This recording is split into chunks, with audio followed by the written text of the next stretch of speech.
블로그 누락글을 해결하는 방법과 저품질을 해결하는 방법은 좀 다르게 보고 있습니다. 우선 저품질은 네이버 정책을 준수하지 않아서 걸리는 경우가 대부분이겠죠. 블로그 저품질 저는 이렇게 풉니다. 첫 번째, 누락글들을 찾아서 지워주세요. 이거 요즘 의미 없다고 하시는 분들도 계신데 그 말씀도 맞는 것 같습니다. 하지만 네이버에서 내 블로그에 들어올 때마다 문제의 글이 버젓이 있는 것보다는 문제의 글을 지움으로써 네이버에 긍정적인 어필을 할 수 있는 부분도 있지 않을까 하는 게 첫 번째 생각이고요. 두 번째로 네이버에서 문제가 있어서 누락을 시켰는데 그걸 계속 놔두면서 저품질을 풀어달라고 하는 것도 조금은 안 맞는 것 같아요. 그래서 저는 누락 글들을 다 지우고 있습니다. 두 번째는 가장 핵심이라 좀 길게 설명을 드릴게요. 이런 키워드, 이런 글 작성을 하면 저품질이 풀렸습니다. 이건 경험담입니다. 아까 저품질은 키워드로 검색을 했을 때 순위가 밀리는 거라고 했죠? 이게 포인트예요. 아무도 안 쓴 키워드로 글을 쓰면 나는 몇 등이죠? 나는 1등이 되겠죠. 아직까지 네이버에서 사람들은 검색하지만 블로그가 아무것도 없거나 5개 이하인 키워드들이 너무 많이 있습니다. 저는 그런 키워드들을 쭉 찾아줍니다. 그리고 그 중에서 정보성 키워드를 다시 골라요. 왜냐하면 저는 그렇게 재밌고 유머러스한 사람이 아니기 때문에 독자에게 어떤 재밌는 글을 쓰기보다는 유익한 정보를 제공하는 글을 쓰는 것이 좀 더 편하고 그렇게 썼을 때 많은 분들이 더 찾아주시더라고요. 그렇게 누군가가 쓰지 않은 키워드로 내가 글을 쓰게 되면 저품질 블로그라도 상위 노출이 됩니다. 경쟁이 없기 때문이죠. 여기서 정말 중요한데요. 이렇게 키워드로 검색해서 들어온 분들께는 좋은 글을 제공해서 글을 끝까지 읽게 해야 합니다. 글을 끝까지 읽게 하는 게 정말 중요해요. 저는 체류 시간도 중요하지만 글을 끝까지 읽게 하는 게 더 중요하다고 생각하는데요. 왜냐하면 내용 자체가 짧은 글도 있거든요. 예를 들어서 오늘 이마트 휴무를 알고 싶은 사람이라고 해볼게요. 그러면 그런 분들은 오늘 이마트가 여는지 안 여는지 그것만 알면 됩니다.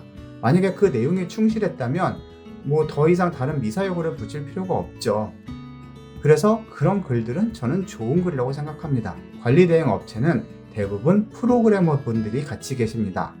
그분들 말씀을 들어보면 네이버에서는 체류 시간 그리고 글을 끝까지 읽었는지 그리고 동일 키워드로 다른 블로그에 또 들어가서 글을 읽었는지 그리고 마지막으로 관련 키워드로 마지막 엔딩한 블로그가 어떤 건지까지 본다고 제가 말씀을 드렸던 것 같은데 저는 그래서 그냥 제 블로그에서 정보를 찾고 거기서 끝나게 글을 적어요. 쉽게 말씀드리자면 이마트 휴무를 알고 싶은 사람이 제 블로그에 들어와서 정확하게 그 날짜와 오늘 쉬는지 안 쉬는지를 알았다면 굳이 다른 블로그로 들어갈 필요가 없겠죠. 저는 이 정도로 정보를 충실히 적어서 내 블로그에 들어온 분들이 굳이 다른 블로그에 다시 들어가서 정보를 찾아볼 필요가 없도록 글을 씁니다. 특히 저품질 블로그를 풀 때는 이렇게 엄청 신경을 많이 쓰는 것 같아요.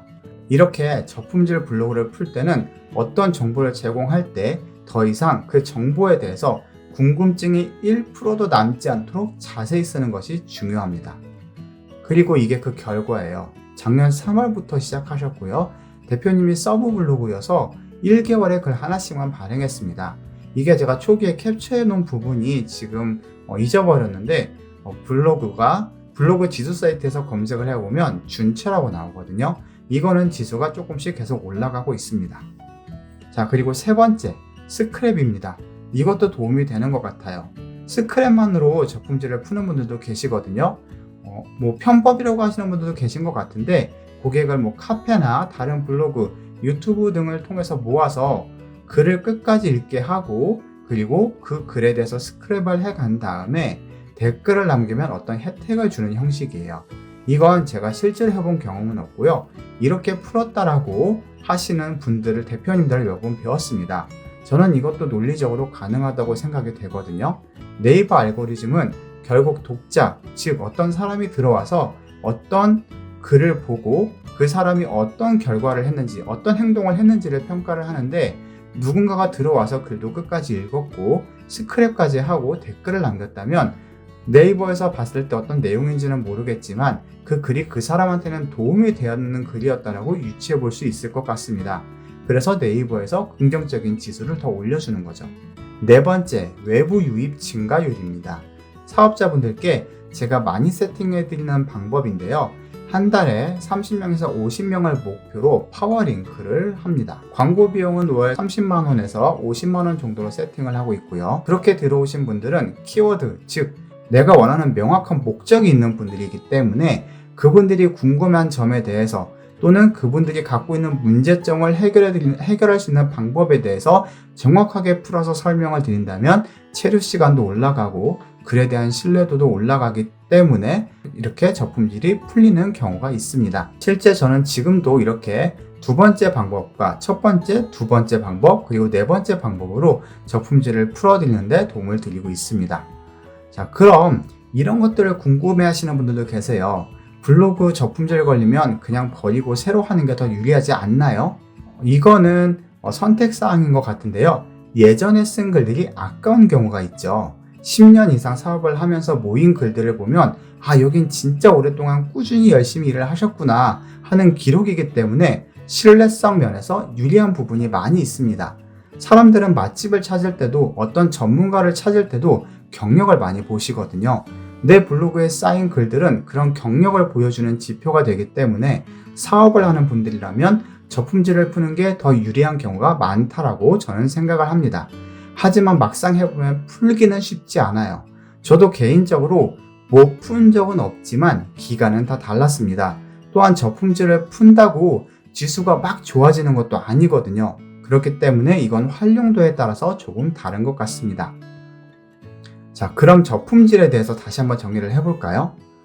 일단 글 누락은 저품질이 아닐 수 있습니다. 두 번째로는 저번 시간에 말씀드린 것처럼 저품질은 계속 점수가 쌓이는데 남들은 플러스 점수를 받을 때 나는 마이너스 점수를 받기 때문에 순위가 계속 밀리는 것이다. 이렇게 이해하면 조금 이해하시기가 편하실 것 같아요. 자, 오늘 알려드린 내용 도움이 되셨나요? 오늘 알려드린 내용으로 저품질 꼭 탈출하셔서 여러분들의 블로그가 승승장구하시길 바라고요. 더 궁금한 점이나 저희의 도움이 필요하신 분들은 아래 고정 댓글을 참고해 주시면 좋을 것 같습니다. 오늘은 여기서 인사드릴게요. 감사합니다.